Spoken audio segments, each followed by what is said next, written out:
to this year's World Press Freedom Day. I am sincerely grateful to all of you for making time to grace today's event with your presence. As many of us here may be aware, World Press Freedom Day, which is marked May 3rd every year, is a special occasion designated by UNESCO to spread awareness regarding the role media plays in our daily lives and society. Madam Chairperson, it is worth noting that the 2023 World Press Freedom Day in Ghana is being organized solely by the Ghana Journalists Association with assistance from the Ghana Police Service and ADB. Following the advice from our long-term partner, UNESCO, to fish on our own, we would like to thank UNESCO for teaching us to fish. Self-dependence is very essential. The global team for World Press Freedom Day 2023 is shaping a future of right, freedom of expression as a driver for all other human rights. Notably, this team coincides with the 30th anniversary of both World Press Freedom Day and the Vienna Conference Declaration and Program of Action for Human Rights. The theme for Ghana's celebration, which is not too distinct from the global theme, is freedom of expression, a driver for all human rights for Ghana's development.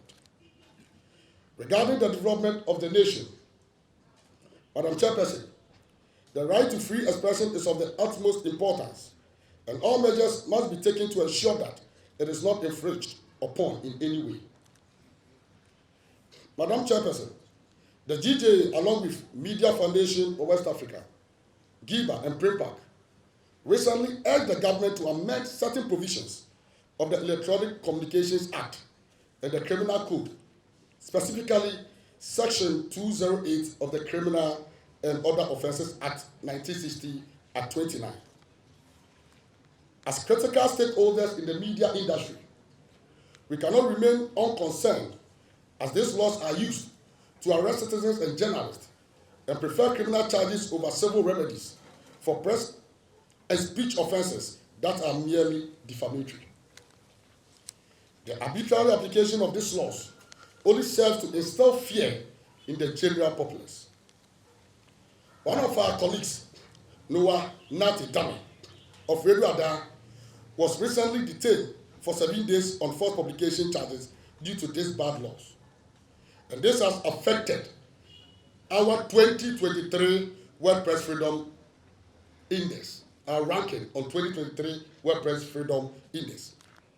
Ghana has moved from 60 to 62.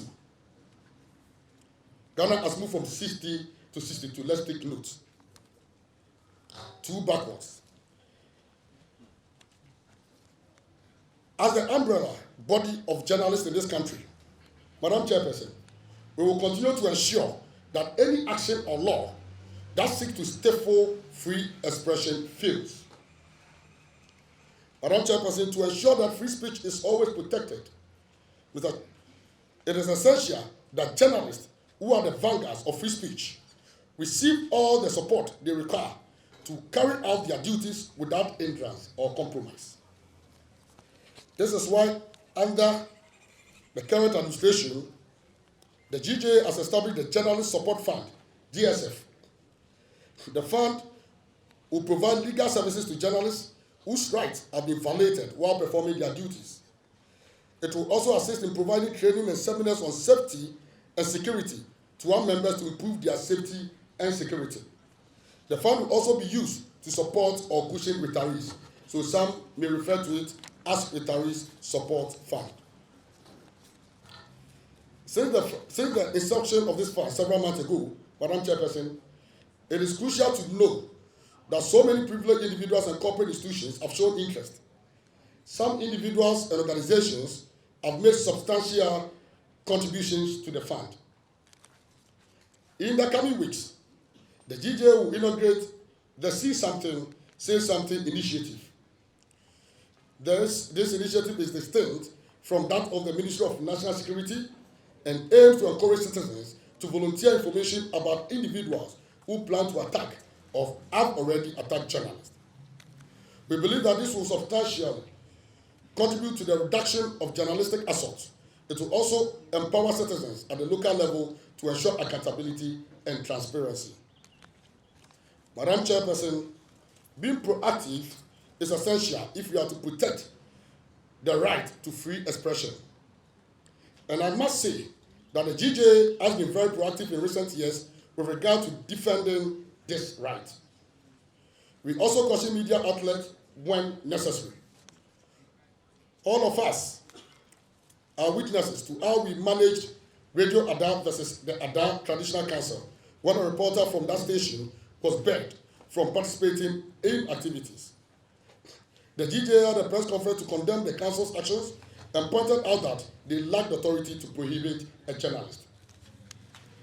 A similar situation involving a report radio and the Kumasi Traditional Council, Menshia, was promptly resolved. We are not suggesting that journalists are beyond reproach or that we are flawless.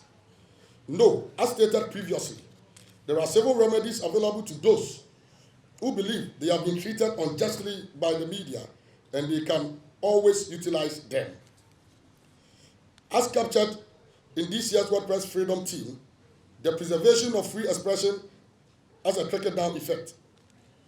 When freedom of speech is generously guarded, there will be no fear or panic, because people will go about their duties without looking over their shoulders.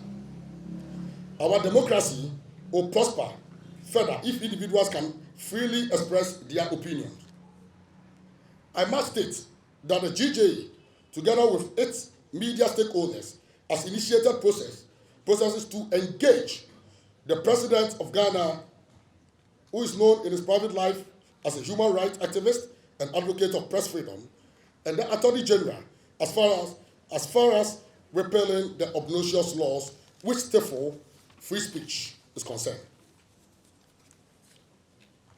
I'm talking about the Electronic Communications Act and the Criminal Code, specifically Section 208 of the Criminal and Other Offences Act, 1960, Act 29.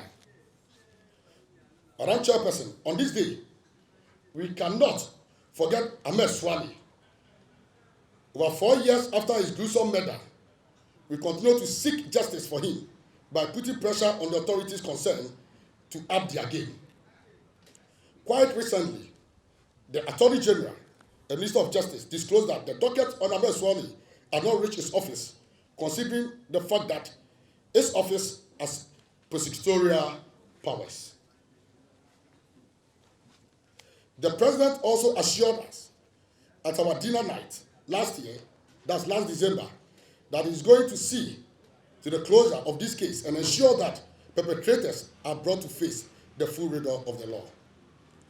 As an association, we will continue putting pressure on the police to conclude the investigation on the matter and submit the docket to the AG for necessary action.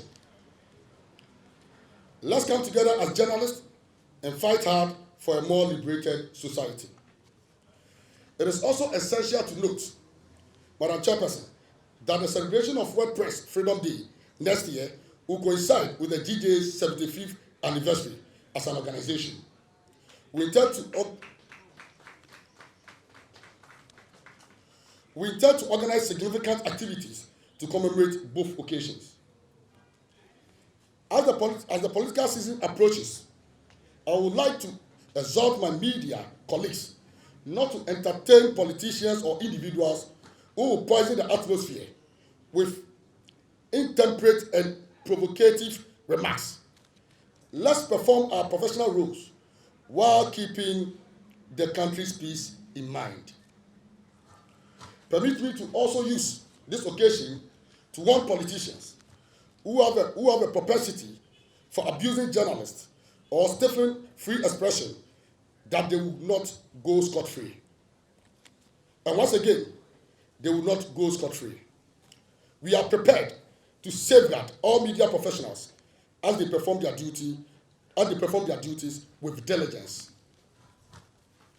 Permit me to also finally we commit ourselves to promoting professional standards in the media and urge all journalists and media houses to uphold the highest level of integrity and professionalism.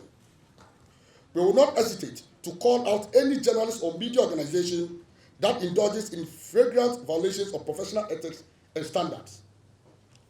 This is in view of the recognition that press freedom and indeed all other forms of freedom go with responsibility and the duty to respect public sensibilities, human dignity, and public interest. Madam Chairperson, as I bring my remarks to a close, it is important to reiterate that the celebration of World Press Freedom Day will become an annual charade if state institutions do not commit themselves to changing the narrative and maintaining the rights of journalists for once.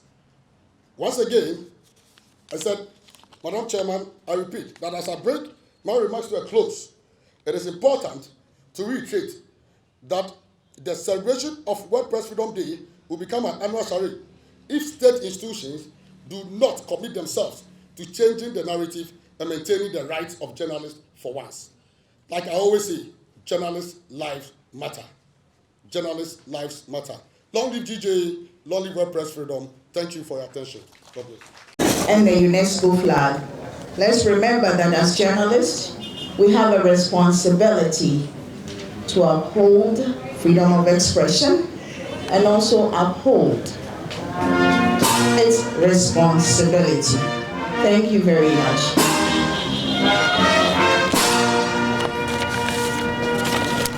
Thank you, thank you, thank you.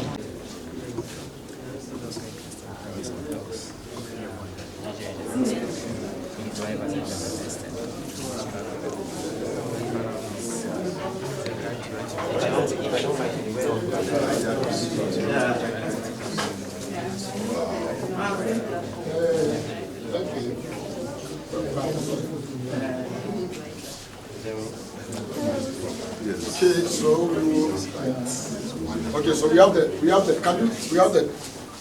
dignitaries here. Ambassador, can we start from here?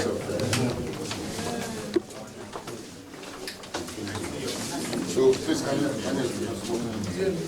Yes, Ajay is there.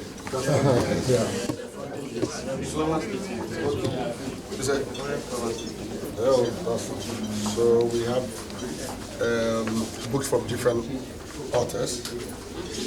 Yes, here are books mainly for journalists. So most of the authors here are all journalists. Yes, they are all journalists. There are also reports released by the School of Communication, Department of Communication, Lagos, as well as assessment of media development in Ghana by UNESCO. This is also Are these only Ghanaian journalists? Or? Yeah, as it is mostly Ghanaian journalists. You understand? These are mixed.